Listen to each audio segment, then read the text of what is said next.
Hello everyone, ಜೈ Shriram. So ನಾನಿವತ್ತು ಮಾಡ್ತಾಯಿದ್ದೀನಿ tomato ಕಡಿನ. So ಅದು ಹೇಗೆ ಮಾಡೋಣ ಅಂತ ನೋಡ್ಕೊಳ್ಳೋಣ. ಸೊ ಒಂದು ಕಡೆ ನಾನು ಟೊಮೊಟೊ ಪ್ಯೂರಿ ಮಾಡಿ ಇಟ್ಕೊಂಡಿದ್ದೀನಿ, ಶುಂಠಿ ಬೆಳ್ಳುಳ್ಳಿ ಸುಲಿದ್ಬಿಟ್ಟು ರೆಡಿ ಮಾಡಿ ಇಟ್ಕೊಂಡಿದ್ದೀನಿ.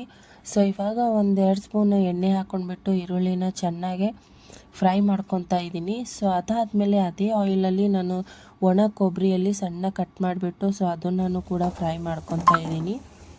ಫ್ರೈ ಆದ ತಕ್ಷಣ ನಾನು ಒಂದು ಮಿಕ್ಸಿ ಜಾರಲ್ಲಿ ಹಾಕ್ಕೊತಾ ಇದ್ದೀನಿ.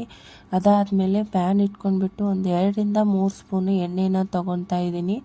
ಸೊ ಅದಾದಮೇಲೆ ನಾನು ಅದರಲ್ಲಿ ಸಾಸಿವೆ ಜೀರಿಗೆ ಏನೂ ಹಾಕಲ್ಲ. ಸೊ ಡೈರೆಕ್ಟ್ಲಿ ನಾನು ಶುಂಠಿ ಬೆಳ್ಳುಳ್ಳಿ ಪೇಸ್ಟ್ ಮಾಡ್ಕೊಂಡು ರೆಡಿ ಇಟ್ಕೊಂಡಿದ್ನಲ್ಲ, ಸೊ ಅದು ಮತ್ತು ಕರಿಬೇವು ಹಾಕ್ಕೊಂಡ್ಬಿಟ್ಟು ಚೆನ್ನಾಗಿ ಅದನ್ನು ಫ್ರೈ ಮಾಡ್ಕೊತಾ ಇದ್ದೀನಿ.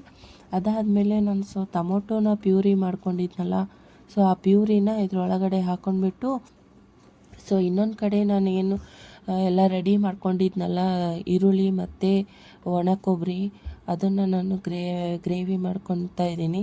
ಸೊ ಇನ್ನೊಂದು ಕಡೆ ನಾನು ಶುಂಠಿ ಬೆಳ್ಳುಳ್ಳಿ ಹಾಕಿಟ್ಟಿದ್ನಲ್ಲ, ಸೊ ಅದರಲ್ಲಿ ನಾನು ಟೊಮೊಟೊ ಪ್ಯೂರಿ ಹಾಕಿಬಿಟ್ಟು ಸೊ ನೋಡಿ ಇದು ನನ್ನ ರೆಡಿ ಆಯಿತು ಇವಾಗ. ಸೊ ಇದನ್ನು ಸೈಡಲ್ಲಿ ಇಟ್ಬಿಟ್ಟು ಈಗ ನೋಡಿ ಟೊಮೊಟೊ ಪ್ಯೂರಿಯಲ್ಲಿ ನಾನು ಸ್ವಲ್ಪ ಖಾರ ಮತ್ತು ಅರಿಶಿಣ ಹಾಕ್ಕೊತಾ ಇದ್ದೀನಿ. ಮತ್ತು ಇದರಲ್ಲಿ ನಾನು ಏನೂ ಮಸಾಲ ನಾನು ಯೂಸ್ ಮಾಡ್ತಾಯಿಲ್ಲ. ಸೊ ನಿಮಗೆ ಬೇಕು ಮಸಾಲ ಅಂತಂದರೆ ನೀವು ಇಲ್ಲಿ ಗರಂ ಮಸಾಲಾನ ಯೂಸ್ ಮಾಡ್ಕೋಬೋದು. ಸೊ ನಮ್ಮನೇಲಿ ಜಾಸ್ತಿ ಮಸಾಲ ಯಾರೂ ಇಷ್ಟಪಡಲ್ಲ, ಸೊ ಅದಕ್ಕೆ ನಾನು ಹಾಕಲ್ಲ. ಸೊ ಚೆನ್ನಾಗಿ ಕಲಿಸ್ಬಿಟ್ಟು ಸ್ವಲ್ಪ ಹೊತ್ತು ಮುಚ್ಚಿ ಇಟ್ಬಿಡಿ. ಸೊ ಸ್ವಲ್ಪ ಎಣ್ಣೆ ರಿಲೀಸ್ ಆದ್ರೇ ಏನು ಮಾಡಿದರೂ ನೀವು ಎಣ್ಣೆ ರಿಲೀಸ್ ಆದ್ರೇ ಅದು ಟೇಸ್ಟ್ ಬರೋದಿಲ್ಲ, ಅಂದರೆ ಟೇಸ್ಟ್ ಬರೋದಿಲ್ಲ. ಸೊ ನೋಡಿ ಈ ಥರ ಮುಚ್ಚಿಬಿಡಿ. ಸೊ ಅದು ನಾನು ಪ್ಯೂರಿನ ನಾನು ಮಾಡಿಟ್ಟಿದ್ನಲ್ಲ, ಸೊ ಇದು ಎಣ್ಣೆ ಬಿಟ್ಟಾದಮೇಲೆ ಅದರಲ್ಲಿ ನಾವು ಆ ಪ್ಯೂರಿನ ಮಿಕ್ಸ್ ಮಾಡೋಣ. ನೋಡಿ ಚೆನ್ನಾಗಿ ಎಣ್ಣೆನ ರಿಲೀಸ್ ಆಗಿದೆ ಇವಾಗ.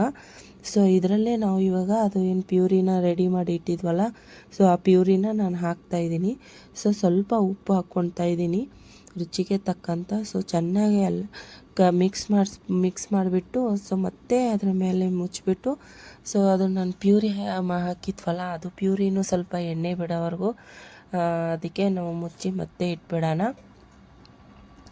ಸೊ ನಿಮಗೆ ಎಷ್ಟು ತೆಳು ಬೇಕೋ ಅಷ್ಟನ್ನು ನೀವು ನೀರು ಹಾಕ್ಕೊಂಡ್ಬಿಟ್ಟು ಲಾಸ್ಟಲ್ಲಿ ಕೊತ್ತಂಬರಿ ಸೊಪ್ಪು ಹಾಕ್ಕೊಂಡ್ಬಿಡಿ. ಸೊ ನೋಡಿ ನಾನು ಇಷ್ಟೊಂದು ನೀರು ಹಾಕ್ಕೊತಾ ಇದ್ದೀನಿ. ನಿಮಗೆ ಎಷ್ಟು ಬೇಕೋ ಅಷ್ಟು ಹಾಕ್ಕೊಳ್ಳಿ. ಸೊ ಇದು ಸಾರು ನೀವು ಮುದ್ದೆ ಜೊತೆ ತಿನ್ಬೋದು, ತುಂಬ ಚೆನ್ನಾಗಿರುತ್ತೆ. ನಾನು ಮುದ್ದೆನೇ ಮಾಡಿದ್ದು ಮನೆಯಲ್ಲಿ. ಸೊ ಇದು ನಿಮಗೆ ರೆಸಿಪಿ ಸಿಂಪಲ್ಲಾಗಿ ಇಷ್ಟ ಆದರೆ ಲೈಕ್ ಸಬ್ಸ್ಕ್ರೈಬ್ ಮಾಡಿ ಆ್ಯಂಡ್ ಫಾಲೋ ಮಾಡೋದು ಮರಿಬೇಡಿ. ಸೊ ನೋಡಿ ಮುದ್ದೆ ಜೊತೆ ನೋಡಿ ಈ ಥರ ಇರುತ್ತೆ, ತುಂಬ ಚೆನ್ನಾಗೂ ಇರುತ್ತೆ taste. And bye and take care.